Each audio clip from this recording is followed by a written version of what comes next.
Take a moment to take a deep breath and join me in that grounded state where what sometimes I call the third language can come through to you.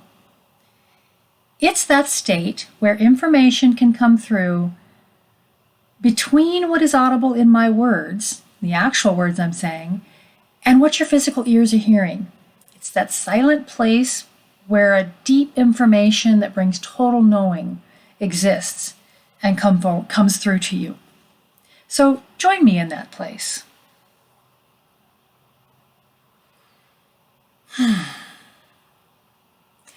Now, in episode 2, as you recall, we talked about how our consciousness affects our body, in particular our DNA, and the scientific basis for that.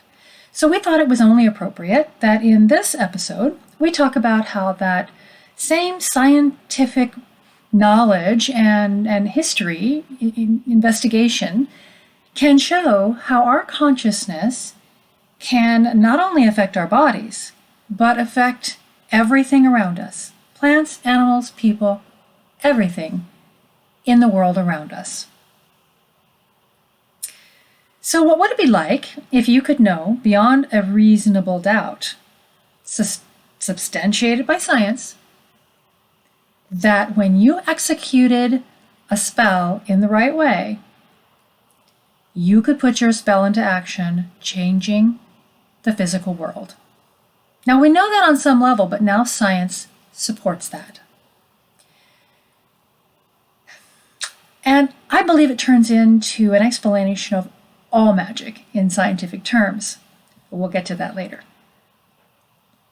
Enter the Holographic Universe Principle.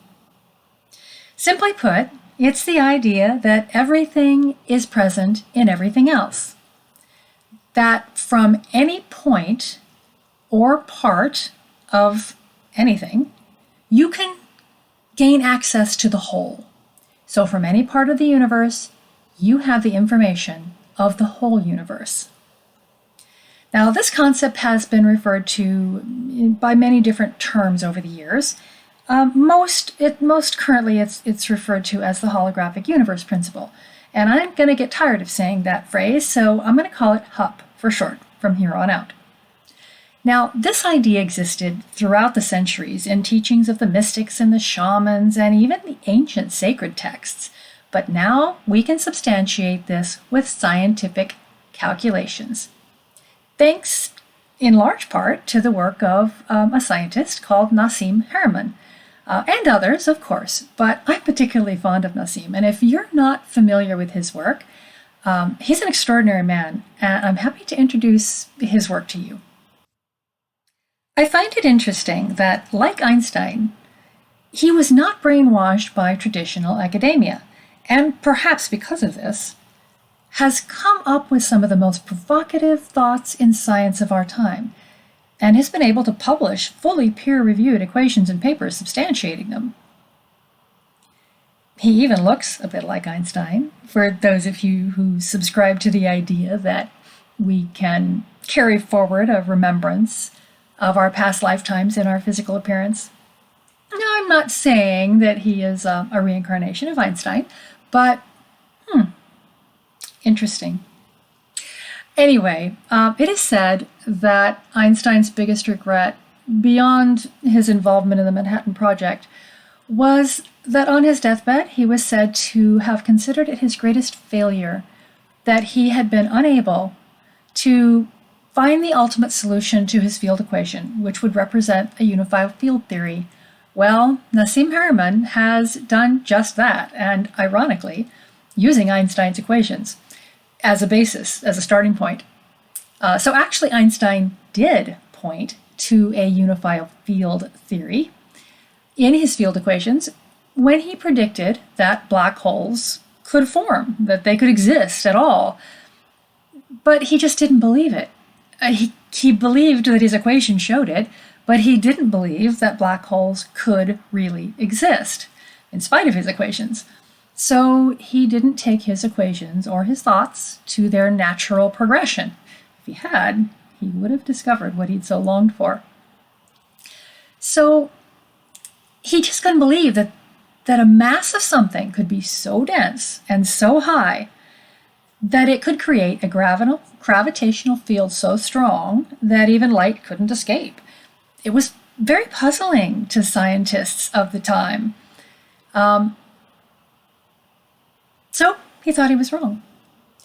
Now remember that a black hole wasn't even a word that was being used at that time. It was called a singularity, and one had never been discovered, hadn't been seen or even thought of until Einstein's equations said it should exist. So, but I digress. We're not going to talk about the unified field theory today, although it has powerful implications for magic as well. But we'll talk about the holographic universe principle and how that relates to magic. We'll need to revisit black holes, though, so keep that in mind for later. There are many, many physicists and scientists who attribute to this emerging theory of the holographic universe principle, and we certainly can't attribute to all of them. So just know they're all out there, and it was a massive effort. But many of you know a hologram in terms of a modern-day technology using mirrors and lasers, and it creates a 3D image of something whereby when you cut that image into multiple pieces, every single little piece of that original image, even though it's only a piece of it, contains the data to recreate the entire image, all on its own. So that's what we're talking about. Now, it's important to distinguish that we're not saying, and the theory is not saying, that the universe is a holographic image or a hologram. It's an analogy. It's saying that it has principles of every little piece containing the information of the whole. So we want to make that clear because it's very important to understand that, to understand its usefulness in your magic. Anyway, so focus on the part that is every point contains the whole. Now, unfortunately, we need to cover some background material before we can really get into the meat of how to use it portion. So bear with me because it'll be important to understanding. And belief is part of what helps it work for you, and we need it to work for you. So, like I said, HUP is likely to be correct, and we're giving you all that science so that you will understand why it's so likely to be correct, and how it not only explains all magic, but why you can use it in your daily magical practices with success. So now, back to black holes just for a minute. So why were black holes so puzzling? Well, it comes back to the first law of thermodynamics, which we did discuss a bit in episode 1, and it states that energy cannot be created or destroyed, only change forms. Now, if everything is sucked into a black hole, which was the original thought about black holes, they were just this big black void and everything fell in, and where did it go? Well, without getting too deep into the concept of Hawking's radiation, let's just say that according to the folks like Stephen Hawking, it was just lost, disappeared, gone. But now this created a dilemma because it violates one of the principal foundations of physics. Stuff can't just disappear, right? Not according to the first law of thermodynamics. Big problem developed. This problem developed into what some call the black hole information war. Now, it developed between quantum physicists and cosmologists and various ideas ranging from the information just being lost to the information ending up in a parallel universe, and a wide variety of other options. But the two main players in this were Stephen Hawking, whom you've probably all become familiar with over the years, and a man named Leonard Susskind, who is the director of physics for the Stanford University. Now, I'm going to maybe filter in an image of Susskind here in a minute, and Wow, I'll tell you, he is an intense fellow. In fact, he, between you and I, reminds me a little bit of that evil priest in Lucifer. I wouldn't mess with him, and he ended up proving his point, let's just say. Anyway, the investigation into this war was solved by a combination of scientists and a very convoluted path dating back to some earlier groundwork that was relayed by many scientists, including Bekenstein, who was very, very prominent in that. But it showed that the information that was falling into the black hole was actually being holographically imprinted on the surface of the black hole as Planck fluctuations. So the information was not lost. It was being maintained in every little information particle that is what makes up our universe, a Planck fluctuation. And the calculations were written for this, and when they used those calculations to extrapolate out to other things in the cosmos, they were perfect. They predicted the mass of everything, the diameter, the temperature, all kinds of properties of this black hole that really brought it down to, okay, I give. And even Stephen Hawking eventually conceded to the concept of the holographic universe. So over the years, it's been scrutinized even further to the nth degree, and basically has become embedded into our present understanding of black holes.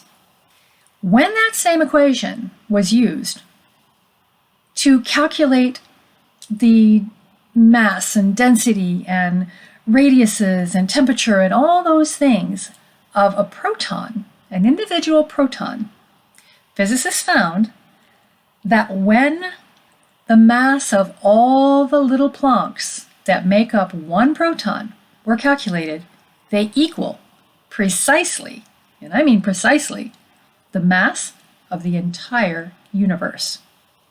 Wait, let me say that again. Each tiny proton that is contained in every atom of every cell in your body is the exact mass of the universe. Sound a little holographic? Well, yeah, that's what they thought. That's what she said. Well, that means that the information of the entire universe is contained holographically in every proton in your body and every proton in everyone else's body as well. Not only that, the same holographic information relationship between the proton and the universe exists between the electrons in the universe and every other element in the periodic table and the universe. They all match. They all calculated out precisely to those numbers. So everything, everywhere, contains the knowledge of the entire universe. Now, I'm sure you got this, but don't think the entire universe is in every proton, of course. Just the information of the universe that is known or ever been known is in there. Just like when you play a CD of an orchestra, all the actual instruments and the conductor and the live players are not in there, just the information. But you have access to it just the same. Crazy, right? How can all that information, the whole universe, fit into a tiny proton? Well, let's put this in perspective. If we take a bit of information known as a Planck, and at the Planck scale, and we grow it to the size of a grain of sand, then the nucleus of the atom, which includes the proton, would have a diameter about the distance from here, from our sun, to Alpha Centauri. That's 40 trillion kilometers, a distance that would take about 6,300 years to travel, given our current technology. Now, that is a lot of space available in every proton to hold the information of all the universe. at the Planck scale. And that has been discovered by equations and verified by matching cosmological measurements, again, like temperatures and radiuses and mass calculations, and even the forces of the universe match precisely to this same calculation. So, is it real? Well, it's certainly believed to be. That's more detail than we need to know for our purposes. Just know that it's been peer-reviewed, published, and substantiated to the nth degree. Now, the significance of this is that it proves that everything in the universe is connected. That there's a network. There's a network that everything is connected to, and you're connected to it as well. And it's accessible from every particle of every atom in the universe. If that's true, and all the published, verified equations say that it is, then you can access every piece of information that exists in the universe from within your own body. It's in every proton, and there are 100 trillion protons in every cell of your body, which are connected to the 100 trillion atoms in every other person's body.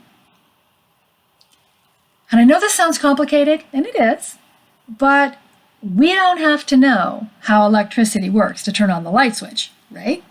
Same here. You didn't have to know or understand all these details to make it real. But now that it's been explained, let's move on to the implications of that in magic. Because the reason you've all sat through this brain explosion anyway is to hear that, right?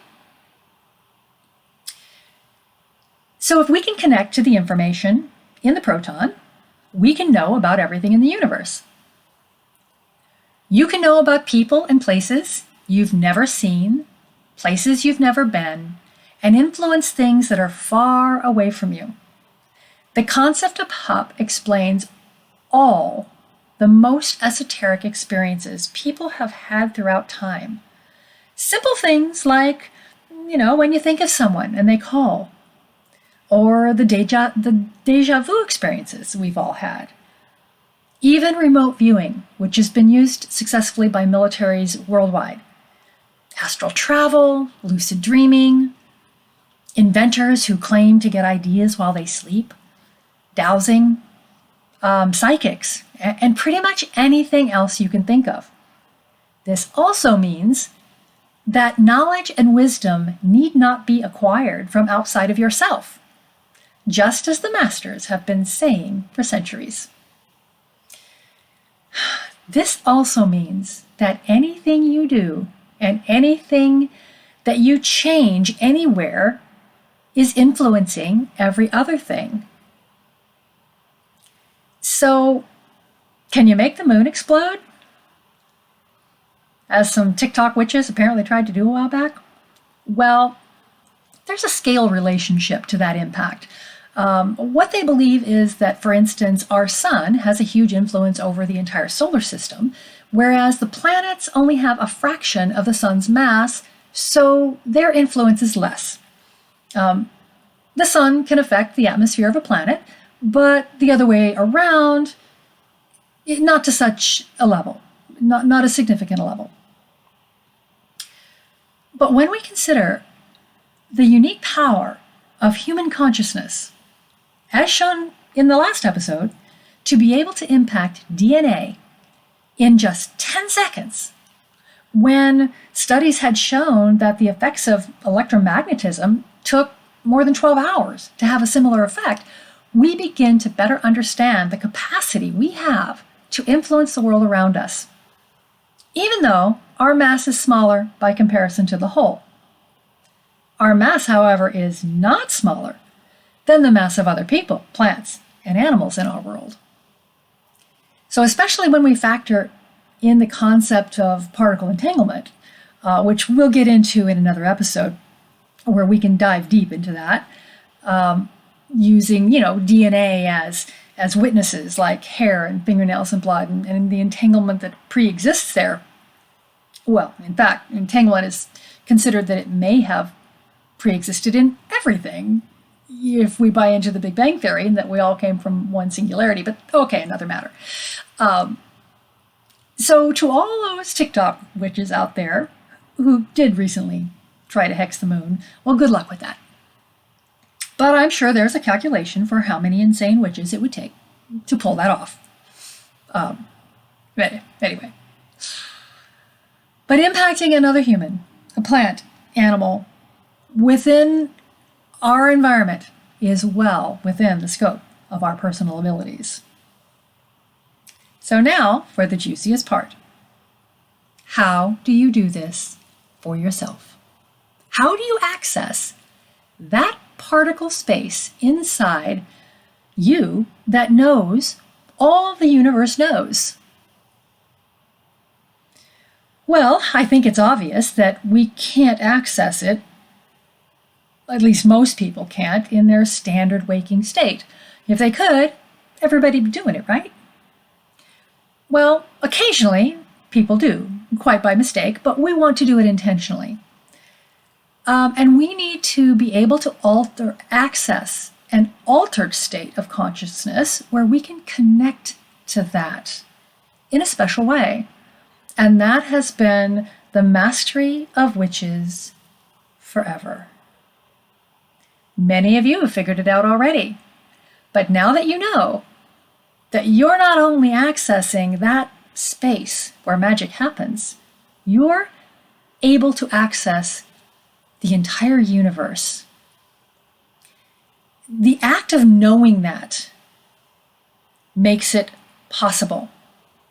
Just knowing that you need to be in an altered state doesn't give you the capacity to access the entire universe. But knowing you can and knowing how to access that state does. Consider the 4-minute mile. Same concept. Everyone considered the 4-minute mile to be impossible, that the human heart would explode if anyone actually ran fast enough to beat the 4-minute mile mark. But once one person did it, within a couple of weeks, many other people did, because they then believed it was possible. Same goes for you. That's why we went into this kind of detail, so that you would know it's possible, scientifically possible. Okay, so that state where magic happens, if you're already accessing that altered state for your standard magic, then this added awareness, like I said, is enough. You can take it on to the next level. If you have not yet built the muscle memory to drop into that altered state, then you have a bit more work ahead of you. To be effective at this, or any magic for that matter. An in-depth teaching of the various ways of accessing those altered states of brainwave patterns will require far more time than we have today.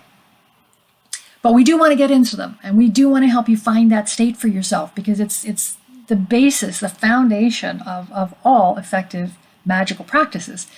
But for now, let's just say that we want to talk about some brainwave states in general.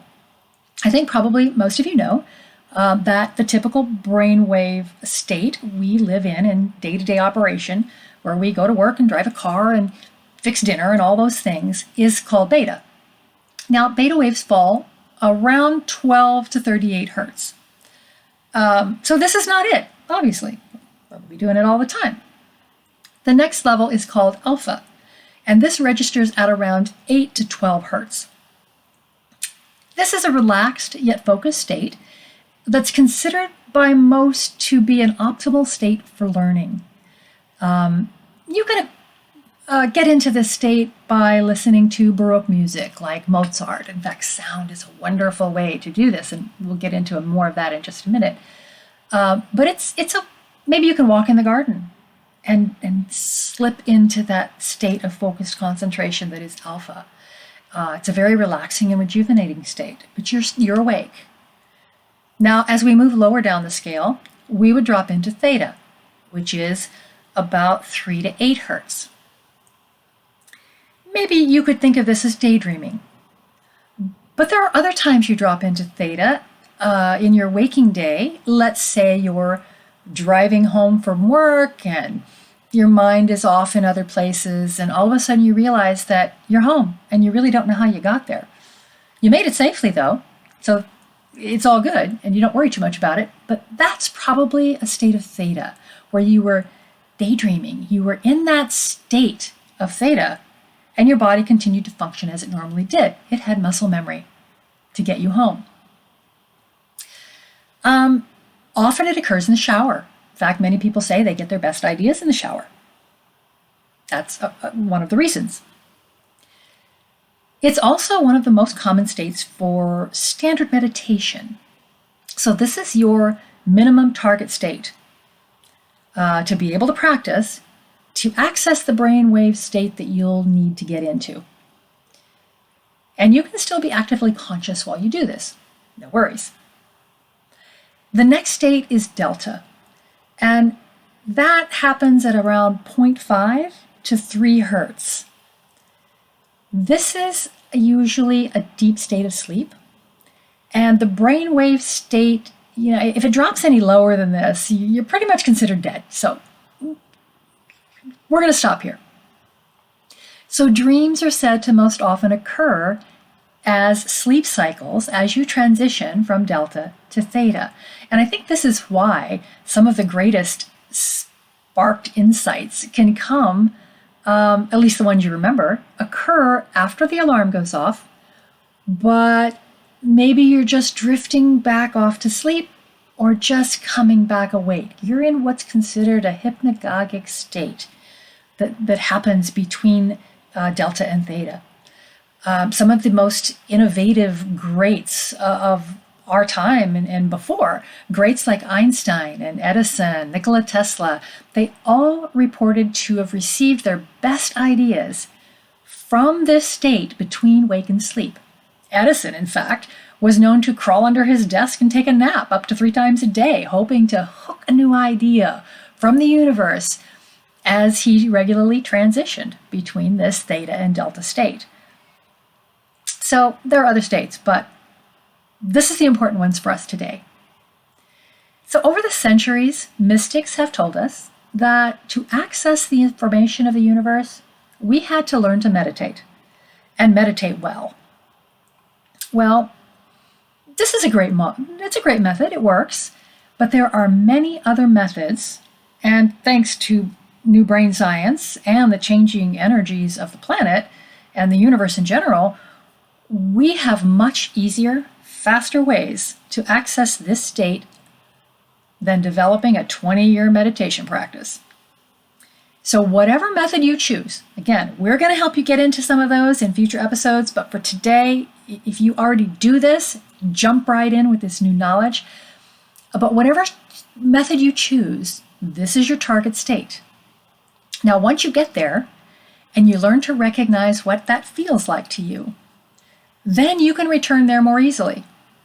You can even anchor that state in a variety of ways, allowing you to go there instantly, anytime you want.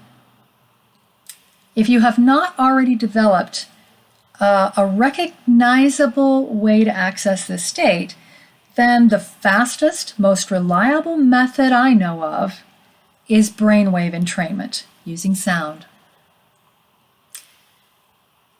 So you remember those brainwave frequencies I mentioned earlier? Choose a music that falls within the pattern of those ranges of hertz frequencies. By playing that music in the background and your intention to be in that state and access that information through the cells of your body to the universe, that's where the magic happens. So that'll give you a starting point, and we will pick this up for you in another episode and take you deeper down the rabbit hole into fast and easy ways to get you where you want to go. In the meantime, obviously, Drakina did not make it to join us today, and she is missed immensely, but it just wasn't possible.